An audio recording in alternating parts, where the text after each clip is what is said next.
Les artistes en tournée à Toulouse, c'est dans Tourbus, sur Radio Néo Toulouse.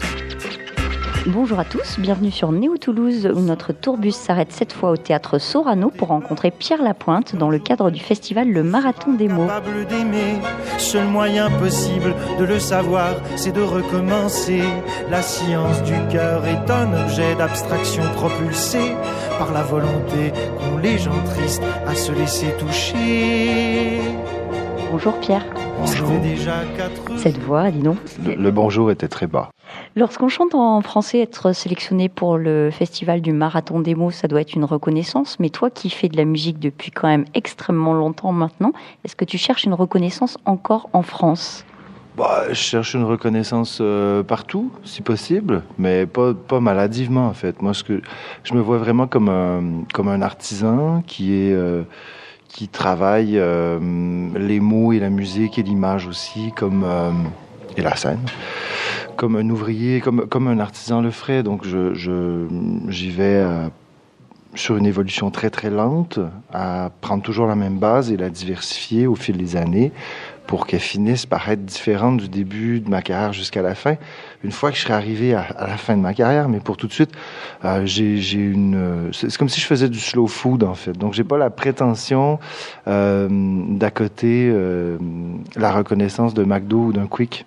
J'ai plutôt je vise la reconnaissance d'un bon resto où les gens reviennent toute leur vie tant qu'il est ouvert. Est-ce que c'est la première fois que tu viens jouer à Toulouse ? De mémoire, je suis déjà venu, mais j'ai fait tellement de dates depuis bientôt 15 ans maintenant en France, je ne le sais plus. Je ne sais plus dans quelle salle, mais je suis certain d'avoir déjà joué à Toulouse, oui.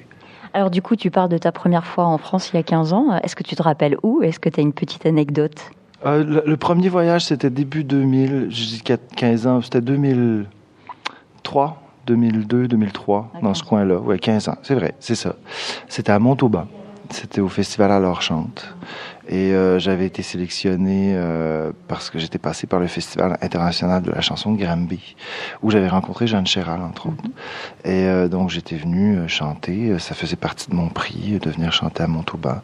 Donc je dormais dans une espèce de vieux château qui avait été retapé en résidence pour camp de vacances, un truc comme ça. Il y avait des montagnes tout autour avec des moutons. Et c'était très beau. Et je me rappelle avoir fait une lessive et comme en tant que Nord-Américain, d'avoir fait la lessive avec une machine à lessive frontale. On n'avait pas encore ça en Amérique.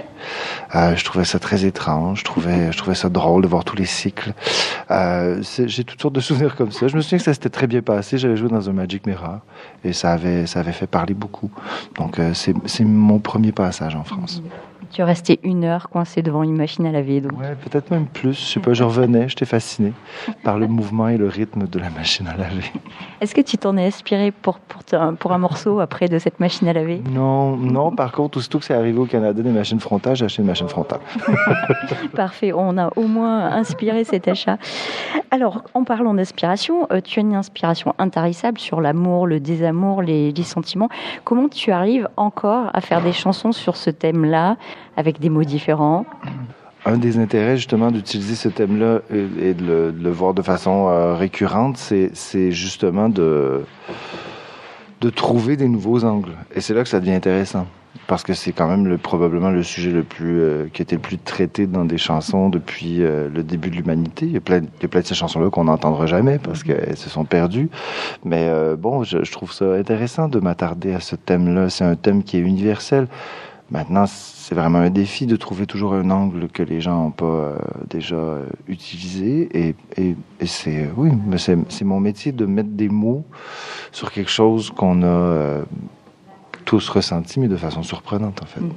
Tu utilises les arts graphiques aussi pas mal pour tes clips, notamment. Je crois que tu viens de là. Tu as fait des études de graphisme. Oui, j'ai étudié, j'étais en arts plastiques, donc moi, dans ma tête, j'allais devenir plasticien. j'ai fait du théâtre aussi. Dans ma tête, j'allais devenir comédien. Et ce qui me faisait chier dans tout ça, parce que je faisais de la musique, mais ça, c'était pour moi, personne ne le savait. Puis je pensais pas que j'étais musicien à ce point-là. Mais finalement, je pense que j'étais musicien par-dessus tout. C'était juste que je l'avais tellement en pleine gueule que je le voyais pas. Mais ce qui me faisait chier à l'époque, c'est que je devais choisir entre le théâtre, entre la mise en scène, entre le jeu, entre la scénographie, entre la mode. Et finalement, j'ai essayé la chanson, ça a marché. Et ça me faisait chier parce que je me disais, la chanson, c'est un disque, c'est des shows, et puis après de la promo.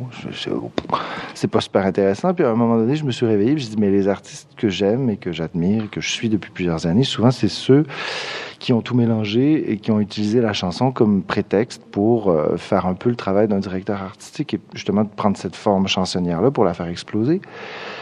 Et le jour où j'ai compris ça, je me suis dit, je vais aller dans ce sens-là.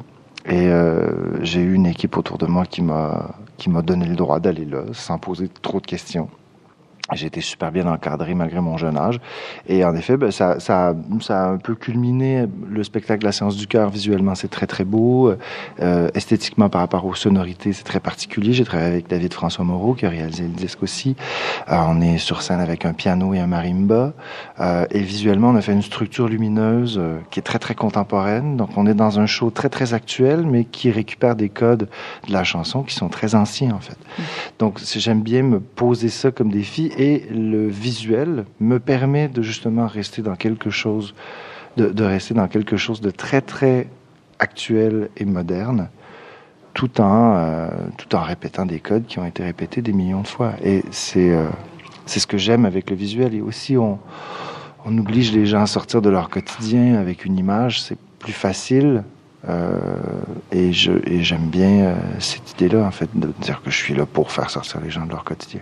Tu t'es créé un personnage, finalement, le dandy un petit peu excentrique qu'on voit dans tes clips, bien habillé. Est-ce que c'est une création, ça aussi ? Est-ce que quand tu crées une chanson, un morceau, tu penses tout de suite au visuel qu'il peut y avoir derrière ou avec ?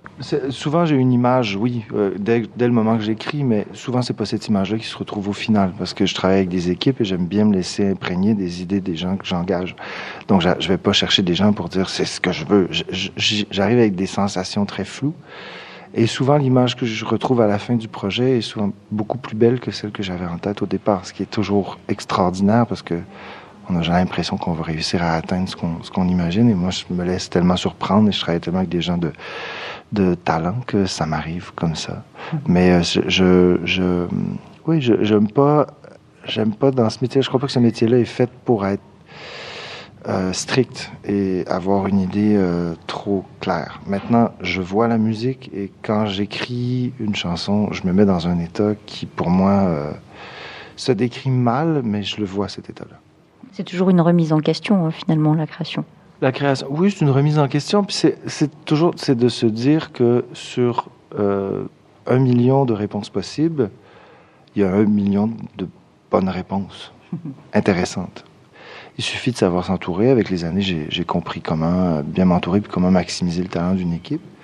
Mais c'est vraiment le plaisir de rencontrer et de se laisser porter par quelque chose tout en ayant l'intelligence de jouer son propre garde-fou ou d'aller chercher des gens qui vont jouer le rôle du garde-fou pour être sûr de ne pas trop perdre pied. Mais c'est normal de faire des trucs moins bons que d'autres aussi. Et ça fait partie du processus. Et c'est drôle d'y arriver aussi. Comme il y a des soirs où on est moins bon sur scène que d'autres. Et il faut juste embrasser ça en disant, oui, c'est la vie. Ça m'a obligé à voir la vie et le quotidien dans ma vie personnelle de façon très libre, en fait, en me laissant porter par les choses, en étant amusé par les changements au lieu d'être frustré par les changements. Parce que je vois beaucoup de gens qui se font des idées très précises sur ce qui doit arriver, là, et puis c'est jamais ça. Puis qui sont coincés aussi par ceux qui veulent donner et qui n'arrivent finalement pas forcément à donner. Exactement. Et je pense qu'on apprend extrêmement vite quand on sait bien s'entourer et que justement on se laisse porter par les éléments. Je dis toujours qu'une chanson, elle existe déjà. J'ai l'impression souvent qu'il suffit que je trouve l'idée de départ, une phrase ou un mot, une image, Et à partir de ce moment-là, c'est comme si j'avais les yeux fermés puis que je cherchais au-dessus de ma tête. Mais à partir du moment où tu as l'idée de base, les autres idées arrivent très, très rapidement, en tout cas pour moi. Et la chanson, souvent, elle te crie elle-même de ne pas mettre de refrain ou d'en mettre 4, ou de la faire courte ou de la faire longue. Elle se construit elle-même. Et c'est la même chose pour un projet qui soit visuel ou musical ou vidéographique ou qu'importe. Ça reste pour moi, ça, sur scène aussi. À force de faire le spectacle, après 3 ou 4 fois, il y a des choses qui arrivent de façon hyper évidente. Et il faut embrasser ça. C'est ça la création, c'est se laisser impressionner, surprendre et c'est jouer. Le mot « jouer », pour moi, c'est hyper important. Alors, tu as un morceau qui s'appelle « Sais-tu vraiment qui tu es ?» Au bout du 7e album, toi, tu sais vraiment qui tu es maintenant ? Je pense que j'ai toujours été très, très lucide par rapport à qui j'étais et par où jusqu'où je pouvais aller. Je pense que tout le monde se connaît. Maintenant, il y a un phénomène qui s'appelle le déni, que plusieurs personnes emploient, qui fait que souvent les gens ont l'impression de ne pas se connaître, mais je pense que l'être humain se connaît énormément. Et puis à force de déni, souvent on finit par endormir certaines parties de nos personnes. Maintenant, moi, j'ai toujours été dans quelque chose de très, très lucide, très ouvert, très dur aussi, même avec même le regard que je porte sur la vie en général et sur les gens, sur l'humain en général, est très, très dur.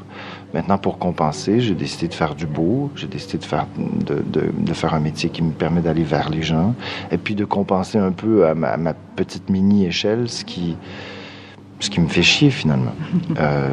Et puis je pense que ça découle d'une grande connaissance ou d'une grande franchise par rapport à qui je suis face à moi-même. Et je dis toujours que j'écris des petits aveux de défaite, des petits moments où un humain devant le miroir s'avoue à lui-même qu'il n'est pas aussi fort qu'il voudrait. Et ça, je l'ai fait souvent. Et je pense que ça t'oblige à te connaître, oui. Je pense que c'est une preuve de maturité aussi, de réagir comme ça à un moment donné. Oui, peut-être. Oui, c'est peut-être de la maturité, je sais pas. Mais c'est une façon aussi d'accepter, puis encore une fois, de se laisser porter. Puis même dans des périodes où j'allais vraiment pas bien, parce que là, je vais bien, même si dans le spectacle, ça paraît pas trop, quand on écoute mes chansons ou quand on écoute le disque, j'étais assez amusé par mon état de fatigue extrême. Et je me disais, j'étais, même dans les périodes les plus creuses et les plus sombres, souvent je suis assez amusé par cet état-là, parce que je sais très bien que ça passe. Et que souvent, on en sort... en fait, moi, j'en suis toujours sorti grandi de ces périodes-là. Donc, je réussis à rire quand même si je trouve ça pathétique. Mais bon, je me vautre moins dans la complaisance que plus jeune aussi. Ça aide. Voilà. Alors, je te propose de l'écouter, ce morceau, Sais-tu vraiment qui tu es, de Pierre Lapointe.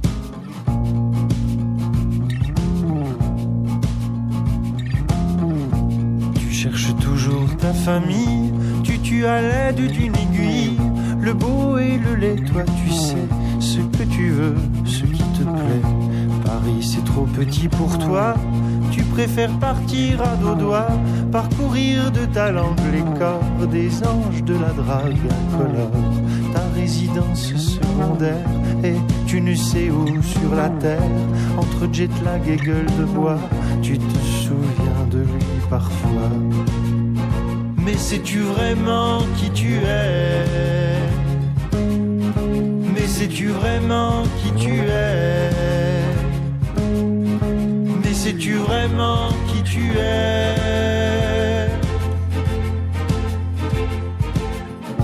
Tes yeux sont des lasers broyeurs, tu préfères jouer les agresseurs, t'adores faire l'amour à 4 pattes, tu es né en 84, tu te regardes sur l'écran, tu fiches tes rides dans le temps, tu t'éparpilles dans les airs grâce à lui, grâce à ton grand frère. Toutes ces photos de ta vie, tu les regardes dans ton lit, elles ne te laissent jamais seul, ton image sera ton linceul. Mais sais-tu vraiment qui tu es? Mais sais-tu vraiment qui tu es? Mais sais-tu vraiment qui tu es?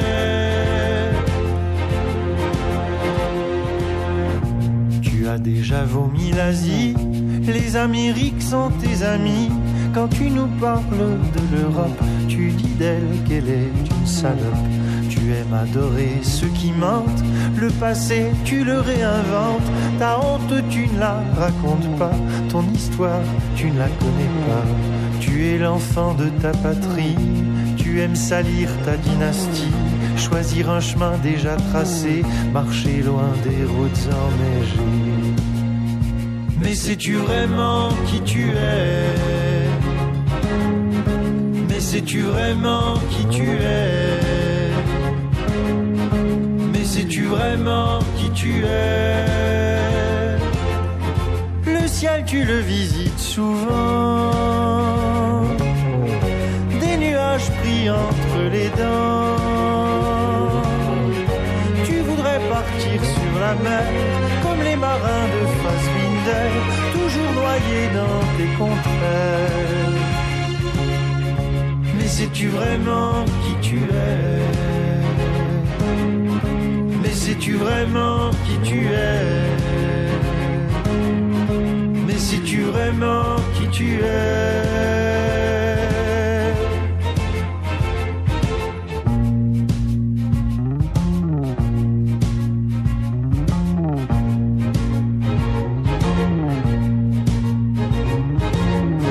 C'était Sais-tu vraiment qui tu es de Pierre Lapointe, avec qui nous passons un moment au théâtre Sorano à Toulouse. Alors, tu as été coach d'une émission, l'équivalent de The Voice au Québec. Alors, c'est The Voice au Québec. Est-ce que tu es sorti riche de cette expérience? Qu'est-ce que ça t'a apporté musicalement, humainement parlant? Ça m'a fait écouter de la musique comme j'en écoute plus, en fait. J'ai trouvé ça intéressant. Et ce que je trouve particulièrement intéressant, et c'est pour ça que je suis allé, entre autres, c'est qu'au Québec, il n'y a pas de... Je suis quand même un chanteur un peu intello, là, pas dans le sens négatif du truc, mais quand même, c'est très cérébral ce que je fais. Il y a beaucoup de références. Les images sont assez crues, ça passe pas à la radio. Mais Ça passe sur Radio Néo. Oui, ça passe, oui. Mais je parle des grandes radios commerciales. Au Québec, ça joue pas. Mais je me retrouve quand même à être numéro 1 des ventes au Canada. Et pour des albums francophones, c'est assez rare d'être numéro 1 au Canada. Ce qui est arrivé avec La Science du Cœur et avec tous mes disques. Je me retrouve à être à Heure de Grande Écoute sur un show hyper pop de Voice coach, un des 4 coachs. C'est une émission qui tire presque 3 millions de téléspectateurs sur 7 millions d'habitants les dimanches soirs dans les pics de la saison. Je trouve ça très amusant et très étrange d'être dans cette position-là.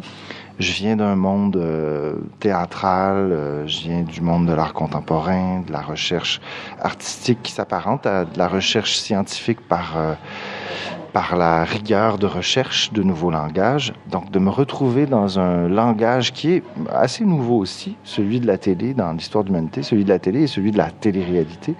De me retrouver dans cette forme de langage-là, moi, je trouve ça extrêmement intéressant. La confrontation de mondes. Oui, mais pour moi, c'est même pas de la confrontation. Et c'est ça qui est particulier au Québec, c'est qu'il n'y a pas de snobisme, sans vouloir être méchant vers les Français. Il y a beaucoup de snobisme en France. Un artiste intello peut pas se permettre de faire de la pop pure et dure. Il peut pas aller dans un élément comme ça. Il va être banni. Les journalistes le comprendront pas. Ils aimeront pas ça. Alors que chez nous, on est une plus petite industrie et tout le monde parle de tout le monde. Il y a des guerres entre les journaux, mais les artistes font parler d'eux partout.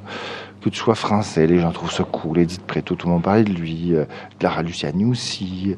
Le fait d'être gay, on s'en fout. Tout le monde en parle. En fait, les gens en parlent même pas. Il y a une liberté chez nous par rapport à ce que tu fais, ce que tu es, où tu vas. Qui, moi, m'amuse assez. Et pour moi, la voix, c'était une expression de ça. Je l'ai faite quand même pendant 3 saisons. C'est sûr qu'il y a toujours des réactions, il y a toujours des gens qui réagissent fortement à des trucs complètement cons, parce que là, tu ratisses tellement large qu'il y a toutes sortes de gens là-dedans. Mais ça reste un phénomène social extrêmement important. Puis, en tant qu'observateur, parce que je me vois comme un observateur, je trouve ça fabuleux d'avoir pu vivre cette expérience-là en étant aux premières loges. Tu as fait un peu de radio aussi. Tu avais une émission qui s'appelait Les Petites Morts. C'est toi qui as choisi le nom de cette émission? En fait, j'ai eu carte blanche. J'ai choisi absolument tout. J'ai travaillé avec Caroline, la réalisatrice, que j'aime énormément, que j'ai pas vue depuis longtemps, avec qui on a fait de la recherche. En fait, je me suis fait offrir ça par le directeur de la radio à l'époque, durant tout un été. On m'a offert de faire des chroniques tous les matins à heure de grande écoute, juste avant le radio-journal. Et on m'a dit, tu fais ce que tu veux. Si tu veux une émission de 2 heures, tu peux le faire. Mais moi, j'ai dit, c'est pas mon métier. Je commencerai pas à m'inventer animateur radio. Je suis pas fait pour ça. J'ai pas le temps. J'ai pas envie de chercher comme un fou. Par contre, je peux vous faire une chanson par jour. Et je peux dire des conneries autour de la chanson, un peu comme je fais en spectacle. Et ça m'a aidé à trouver ma voix, à chercher. Mais ce qui m'amuse le plus, c'est que j'ai jamais rêvé de faire de la radio. Ça va faire chier tout le monde qui rêve de faire de la radio, mais j'ai jamais rêvé de faire de la radio. Maintenant, les gens qui m'ont vu sur scène ont senti que j'avais ce qu'il fallait pour essayer quelque chose. Et je l'ai essayé de façon totalement libre. Et des matins, c'était plus fort que d'autres. Des matins, c'était moins bon. Mais j'ai réécouté des chroniques. D'ailleurs, en repassant France Inter cette année, ils ont passé une chronique que j'avais fait le 14 juillet avec Jeanne Chéral, où on avait rendu hommage aux pompiers en chantant Pendant que les champs brûlent de Niagara. Et quand on se mettait à chanter, j'avais des frissons. Il y a eu des super beaux moments. J'ai chanté avec Vincent Delerme, avec Christophe, avec Christine and the Queens, avec Albin de la Simone, Jeanne Chéral. Il y a Alexandre Tarot qui est venu jouer avec moi. J'ai invité tous les amis. Mathieu Chédid aussi est venu. Donc, je me suis retrouvé dans une situation un peu folle. À faire des trucs libres. Et c'est ce que j'aime faire. Donc, faire de la radio de façon libre comme ça, moi, ça m'a juste paru naturel. Et je leur ferai aujourd'hui, ça ressemblerait vraiment pas à ça. Mais j'ai trouvé ça drôle. Puis d'arriver le matin avec un truc hyper violent. Puis de dire, de toute façon, vous allez mourir, donc faites-vous pas chier. Moi, je trouvais ça assez drôle. Mais c'est bon, ça faisait rire qui ça faisait rire. Alors, si tu faisais encore cette chronique et que tu parlais du dernier morceau de Christine and the Queens, tu en dirais quoi, par exemple, si tu le connais? Oh là là, oui, je le connais. Je sais pas ce que je dirais, mais j'ai été assez troublé de voir, d'entendre la loupe sur Apple. En fait, c'est exactement ça. Je crois qu'elle s'en cache pas, qu'elle a pris ça. Je trouve que c'est une expérience artistique intéressante, mais de miser là-dessus comme premier single, j'étais surpris. Pour une seule raison, c'est que cette mélodie-là, maintenant, elle est associée à elle, alors qu'elle existait déjà. D'un point de vue pop musique, c'est super intéressant. D'un point de vue artistique, je trouve ça discutable. Mais je sais pas trop ce que j'en dirais, en fait. Mais j'ai beaucoup de respect pour elle et pour sa démarche en général. Puis sur scène, c'est vraiment un phénomène, en fait. Et j'ai très hâte de voir son nouveau show. Elle va venir au Québec et puis je vais essayer d'aller la voir à tout prix. Comme nous, d'ailleurs, aussi. On va revenir sur un morceau à toi. Sur ton album La Science du Cœur, il y a un morceau que j'adore qui s'appelle L'Alphabet. Je vais citer, si tu veux bien, tes mots, beaucoup moins bien que toi, mais tu dis à la fin de ce morceau, chaque lettre de l'alphabet nous empêche de rester muets, comme une mélodie divine. Elles évoquent en nous la doctrine de nos fragiles existences, trop souvent vidées de leur sens. D'où est venue cette belle idée de l'alphabet? Et surtout, cette belle idée musicale, parce qu'elle est un peu différente par rapport à tous les autres morceaux avec ses violons. Je me garde toujours une place sur l'album, une plage sur chacun de mes disques pour faire quelque chose d'un peu expérimental qui sort de l'ordinaire. Au risque de déstabiliser l'écoute des gens, mais moi je trouve ça très sain. En fait, l'idée de départ, c'était de faire un clin d'œil à une chanson d'Amanda Lear qui s'appelle également Alphabet. C'est une chanson de disco et elle passe chacune des lettres en évoquant des mots qui, selon ses dires, décrivent sa génération. Et il y a des trucs très drôles comme à DLZ, genre D for Dirty Old Man. Puis ça me fait vraiment rire, c'est chanter des trucs hyper cons. Et moi, je me suis dit, cette forme-là d'alphabet, je trouve ça intéressant. Donc, je vais récupérer l'idée de faire un abécédaire.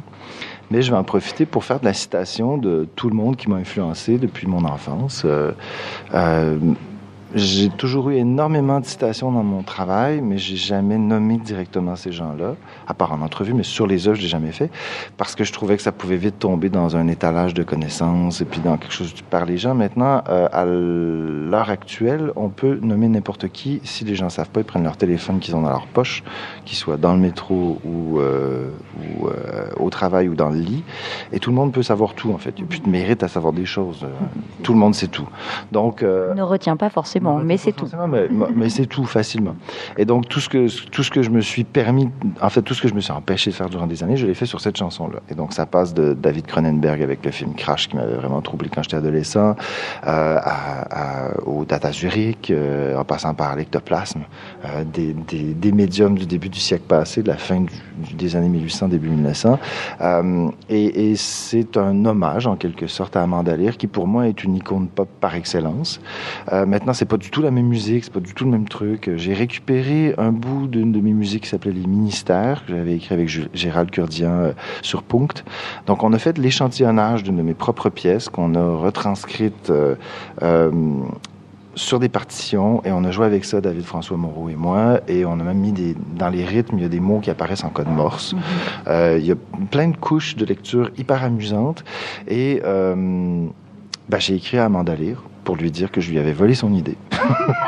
Et comment a-t-elle réagi? Elle était hyper émue. Elle m'a dit qu'elle était super touchée. Elle dit, c'est drôle, en France, j'ai l'impression que je tombe un peu dans l'oubli, mais il y a des gens en Allemagne, au Japon et maintenant au Canada qui m'écrivent pour me dire qu'ils pensent à moi, ils pensent à mon travail, et ça me fait chaud au cœur. Bon, je lui ai pas dit que personne ne la connaît au Canada, mais bon, elle était émue quand même. Elle devait venir chanter à France Inter avec moi durant les chroniques. C'était tombé à l'eau. Je lui avais demandé à l'époque de venir. Mais oui, pour moi, d'entendre sa chanson m'a donné la permission d'écrire quelque chose d'aussi libre et d'aussi fou que ma chanson, ma version, très personnalisée d'Alphabet. Alors on va l'écouter, ce morceau, ça s'appelle Alphabet de Pierre Lapointe.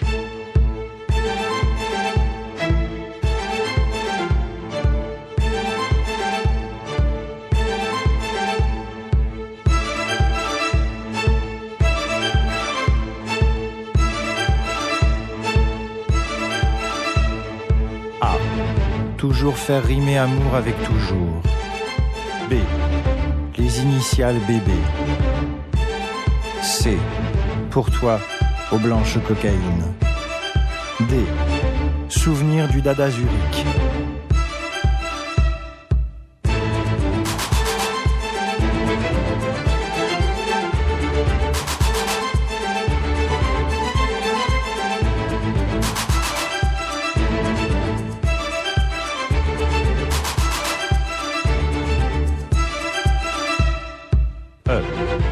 L'ectoplasme qui sort de ta bouche.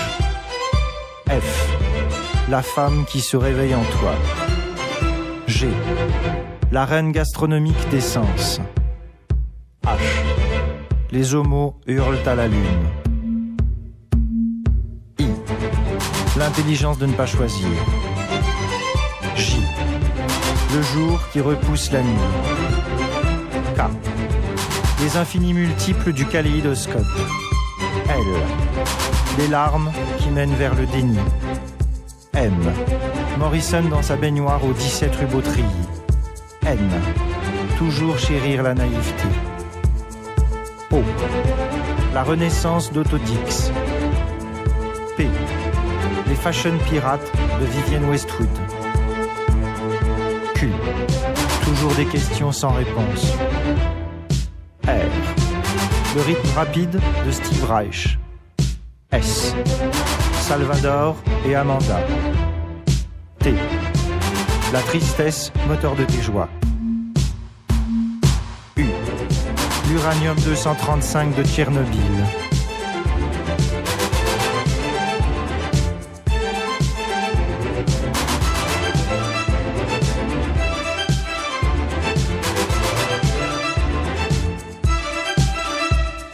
V.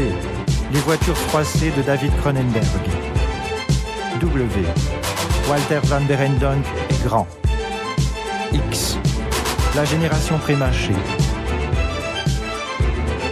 Y. Deux amoureux sous le ciel de Yellowknife. Z. L'humain habite dans un zoo.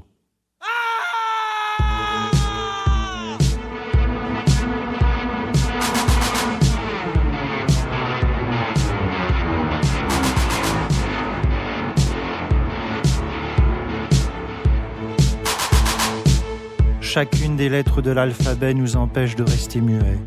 Comme une mélodie divine, elles évoquent en nous la doctrine de nos fragiles existences, trop souvent vidées de leur sens.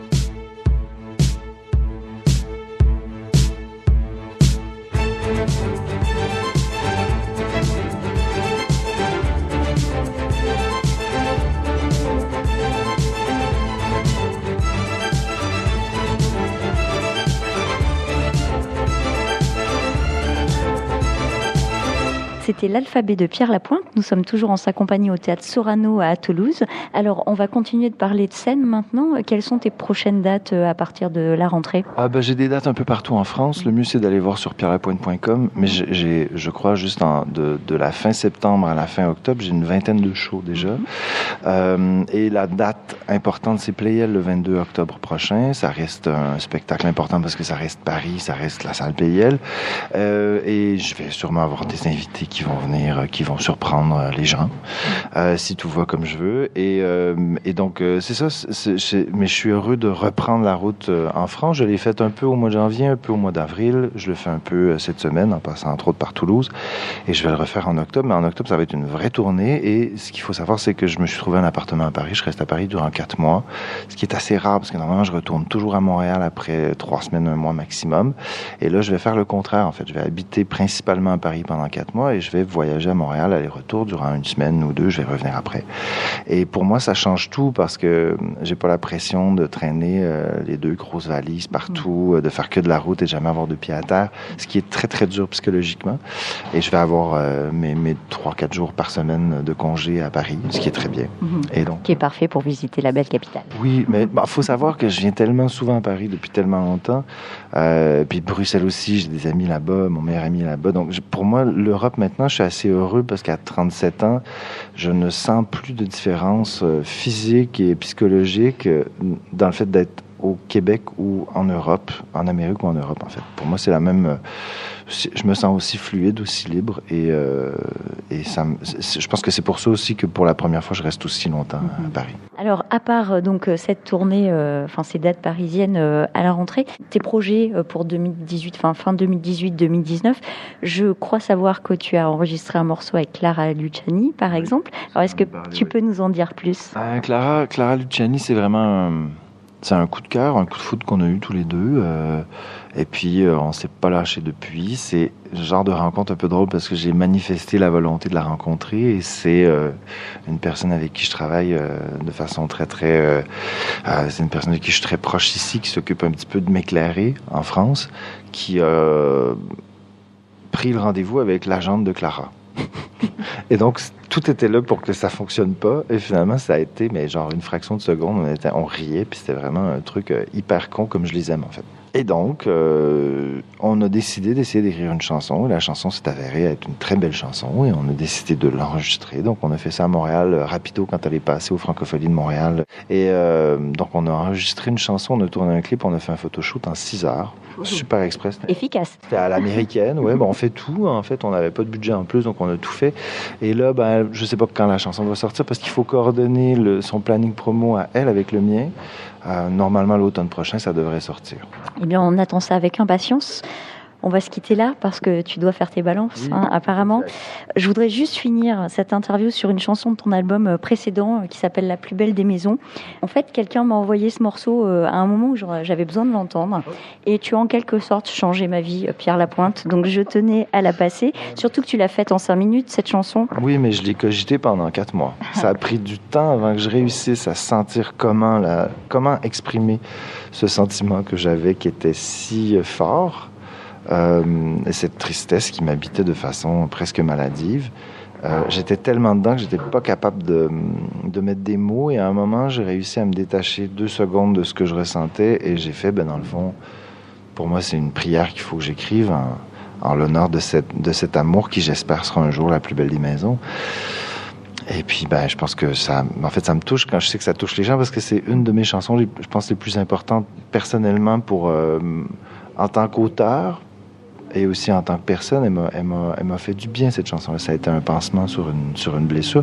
Et quand je la chante, étrangement, je me remets toujours dans cet état de lourdeur qui est assez insupportable, mais elle m'apaise aussi. Eh bien, donc on va apaiser tout le monde, on va la passer. Donc, La plus belle des maisons de Pierre Lapointe. Merci Pierre. Merci beaucoup. Dis-moi que seul chez toi, quand le soleil se couche,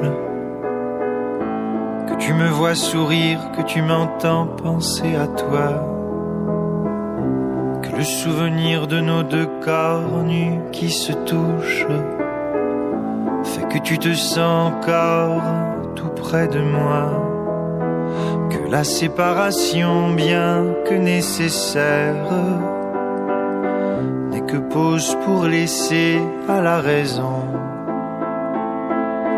le temps de comprendre chacun des mystères qui unit deux êtres de passion. Que tu te répètes comme une petite prière que notre amour sera la plus belle des maisons. Je sais, oui, que je devrais simplement me taire, laisser défiler encore quelques saisons. Mais à quoi bon attendre le triste anniversaire de cette étrange et trop douce séparation? J'ai fini par dire à mon cœur de se taire, et depuis j'essaie d'aimer d'autres garçons, mais aucun d'entre eux n'arrive à me plaire, malgré la grande beauté de leurs chansons. Et je me répète comme une petite prière que notre amour sera la plus belle des maisons. Et je me répète comme une petite prière que notre amour sera la plus belle des maisons.